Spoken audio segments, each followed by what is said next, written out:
my big goal of having the online portion of my class was I was starting to do standards-based grading.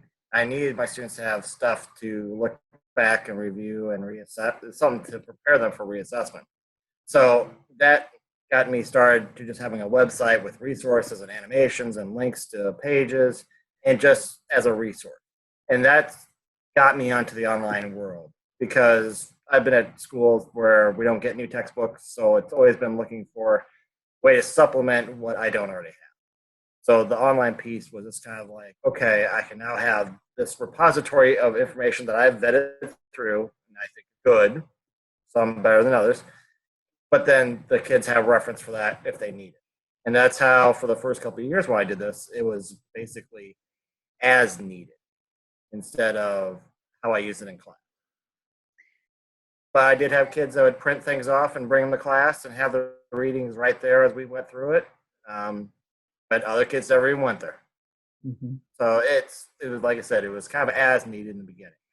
My next forage into this was we were kind of looking into Google Classroom came out. I started looking about, okay, well, I could use this to have the resources, but maybe a little bit more back and forth with the student.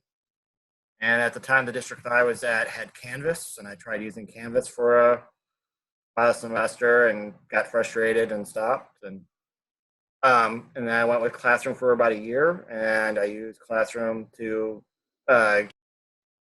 link information to students so they could read that in their own time, but also I use it as a way to disseminate papers, articles, all the stuff that I want them to look at.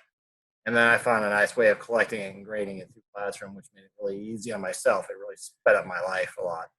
Then this last year, I switched to Moodle, but 2 to 3 whole classes all in Moodle, and I'm using it as a station rotation in my class where kids will work online part of the time and then with me for part of the time. And then usually we have a warm-up or review where we do activities. So that's my engagement piece. And then the rest of the time we work on things that we need to work on. And last year I did the first semester was totally asynchronous. Kids can move at their own pace.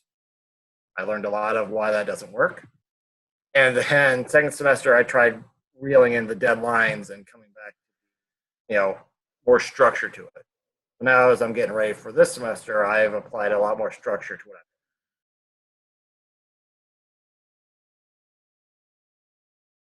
The real start of all this for me was Twitter, basically hanging out with people online that are using or leveraging digital platforms.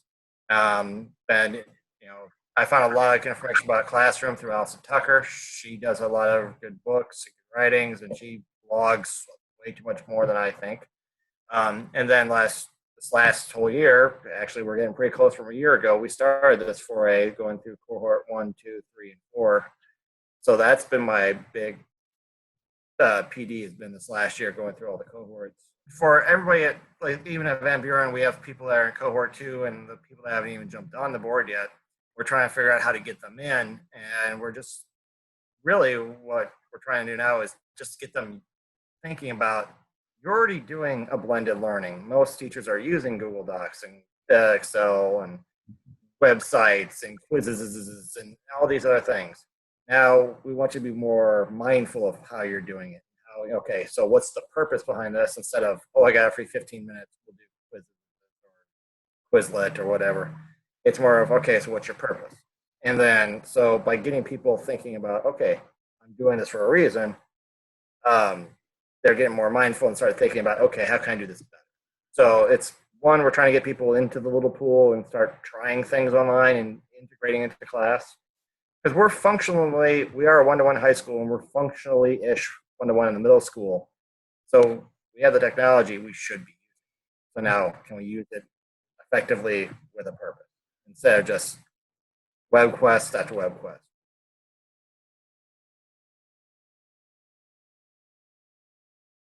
What I kind of structured this is last year I went to a standards-based grading conference and a guy talked about he had multiple levels of math in one classroom. And I'm like, well, I can do that because I teach all science. So I was trying to figure out how I can do that. And so I kind of came up with this kind of format of, okay, we have a warm up, we do an activity in the beginning, get everybody together, use the when they're focused time to actually work on something important. And then after that, I come up with on my Moodle or on online, I have a bunch of resources. So typically there are 4 to 6 readings, a couple times a video, and I have some guided notes to take so they at least have the concepts or the terminology we're looking for as a reference. And that goes into a little science notebook so that they always have it. And then on the online piece, then I have built-in quizzes to check for understanding. Sometimes I have a couple other activities for them to work on. Then when other kids are working on online portion, I take half the class to the side and we're on the sideboard talking about, doing direct instruction and going over what they did and clarifying what they're doing. So it's kind of, everybody gets equal time, it's just spaced out. And some kids that are ready to go want to do the group right away. Some kids that aren't really caught up will go work on online for a little bit. And then a day or two later, they'll be ready to go on the group. So a lot of students, when I've surveyed them, they like the fact that they have a lot of choice in their day. Especially with me, they have half the class period to work on whatever they want. And so it gives them that choice. And some students also like the idea that, it's more one-on-one time with them because it's, I'm in groups of 8 to 10 versus 25. So more students get involved. And then what I started doing the second semester this year is I started recording all of our groups. So when kids were gone, say with golf or track or whatever, they could have the videos to watch and so they didn't miss the group discussion. So then I had this giant repository of videos. I think out of the second semester, I ended up having 50 videos made for biology. I don't know how I'm going to use them this year. I might put them, we've talked about having a place to put them and I can link to them if need be. Like talking with Craig, we talked about if you don't do well in a quiz, go watch this. So that's kind of how my class kind of works. This year with starting using soft chalk, I'm going to start using the lessons more.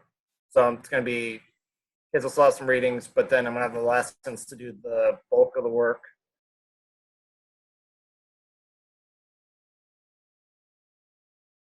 Starting way back when I started doing standardized grading, I surveyed my kids a lot. So I just got in a habit of doing that. The start of this year, probably about 8 times I surveyed the students saying, so how's the class going? How's it compared to other classes? What can we do better? What should we be spending more time on? And the interesting information we got out of this, out of the whole picture, most kids like this. There was always that, I think it was around 12%, which ends up being about 5 kids going, I totally hate it. There's a small group that's like, a good bunch were in the middle to liking it. So that blew the staff away because they thought every kid hated this because they just hear them grumbling in the halls. But when I asked them, they're like, oh, no, I don't mind this. And throughout the year, no matter how I changed my course, it stayed about the same. You get a little fluctuation in the two, up or down one level, but it wasn't a drastic, after I imposed deadlines, it didn't everybody give up on me. It stayed roughly the same. And then, so I'd always ask them, what should we be doing with our time? How am I doing 50%? Do the quizzes help? Did the readings help? And through their feedback, I was able to kind of tweak the class back to where it should be. Mm-hmm. Then at the end of the year, the last 2 surveys, I started looking for trying to are you interested in blended learning classes? Would it influence you if you take another one? And most kids were kind of in the meh, the 3, take it or leave it. So it's not like a big deterrent if it's a blended class. Mm-hmm. One of the other interesting things was the time aspect, because a lot of kids asked, is this more or less time working? And a lot of them said they're spending more time on the class, but most of the class time they spend is in class. It's not homework time. They get done in class. And even when I asked them about how does this compare to the workload of other classes, they said it's about the same. So all in all, it was very positive to what we were talking about of, okay, they don't mind it. It's not a deterrent.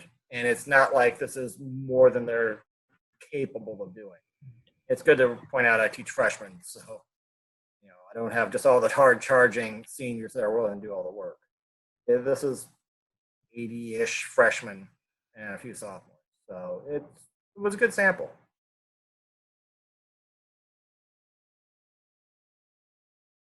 benefits of the students I've seen so far is, for me, I've been able to go around and actually work with the kids more, and I've been able to monitor, and I can actually.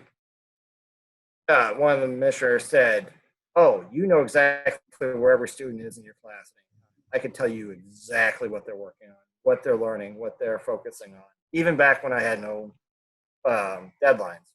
So it gives me a good picture of where they're at and where they're going, especially as I look at assessment data here and there. I can sit there and go, okay, this person needs help with this person needs help with that. Now, going forward, I need to act on it more. Last year, I was still kind of riding the wave of building a course and figuring this whole process out. Now, next year, I would like to respond better to, okay, these people need help, so I can provide this or do this for them. So that gives me kind of, um, a snapshot of where they're at, so I can help. Now, other students, one of the things they said they liked is just because everything was available. And so it was one of those things that they didn't need me for everything. Where I was used to having kids be in my classroom until 4 o'clock at night. Now, most of the time, it's like, okay, it's all there. If I have questions, I'll send a note or they'll ask me. Expectations are tough because I have really stupidly high expectations. So for myself and my students, so I'm always kind of, the carrot keeps getting moved. I'm always like, I really want this. The expectation kind of got there with my students a little bit is when it came time to split in groups and do stuff, everybody knew what to do. It wasn't one of those, oh, we need 5 minutes of herky jerky, talk to our friends time. It's everybody takes up the computers, they get to work, they pull out their notebooks, they come join me. They knew the role and expectations. And then in groups and everything else, they kind of got the idea of, oh, this is what I should be doing now. And as we're working forward in Van Buren, we're trying to filter that down a little bit so that those of us that teach freshmen, and this is their first 4 year and 2 blended learning, we don't have to carry so much of the burden. But hopefully next couple of years we'll get better.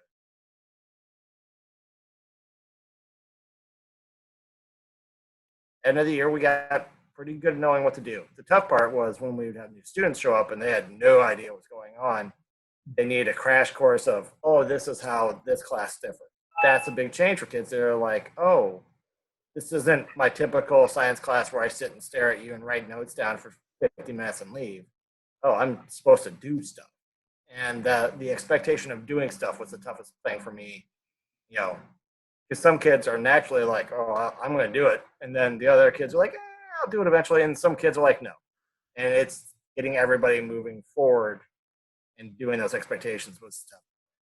Now, going forward this year, I think it'll be better-ish because I know what I'm doing. And I think I took a lot of their feedback about structure in my class. So now hopefully the structure will help them see it better. Because I can see it really easy because I built it. But now this might help them see where they're going and what they're doing. And that'll keep them on, keep them moving.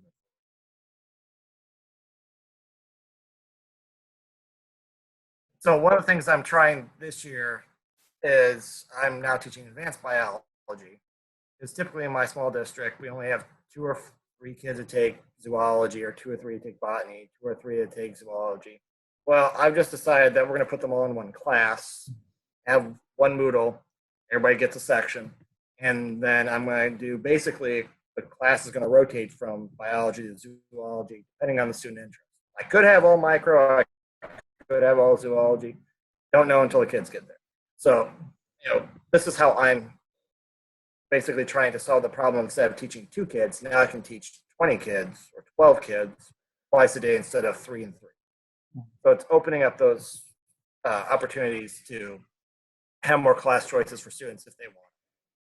And so now, the fun part for me is designing classes that will provide enough material for kids to do for 2 days before they get back to me. And but these classes are all hands-on, mostly dissections and stuff like that. So it's going to be fast up, but the Moodle's going to give me the structure to keep them on pace of where I'm going when they are by themselves for 2 days. So I'm hoping that having these 2 days will be, learning time and working time.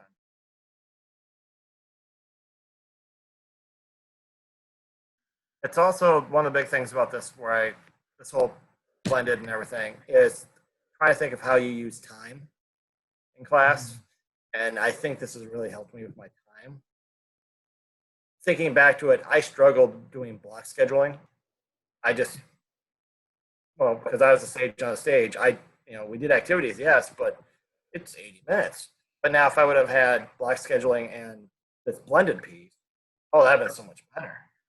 Because, if you have 80 minutes, you do a quick warm up, you do a small group breakout, bring everybody back together for, a discussion, then you flip time, there you go. There's your 90 minutes, no problem. But now, when I was teaching block for 2 years, I had no clue. So, I had to get creative, and it wasn't my best years. I feel more comfortable now doing block with this than I did before. I've been a 40-minute teacher all my life, and then 80 minutes just, I'm like, well, I'll just do what like math teachers do. Well, I'll just teach 2 lessons. It'll be fine. And it wasn't. And so with this, it would have been so much easier. So much easier. But at the time, I wasn't in the right space. I hadn't done the research. I had just gotten into classroom stuff, and I still didn't know how to use it. My brain was still wrapping around. So what does this look like? And so, yeah, that's the big takeaway for me is, okay, if you have a lot of time, you can fill a lot of time easily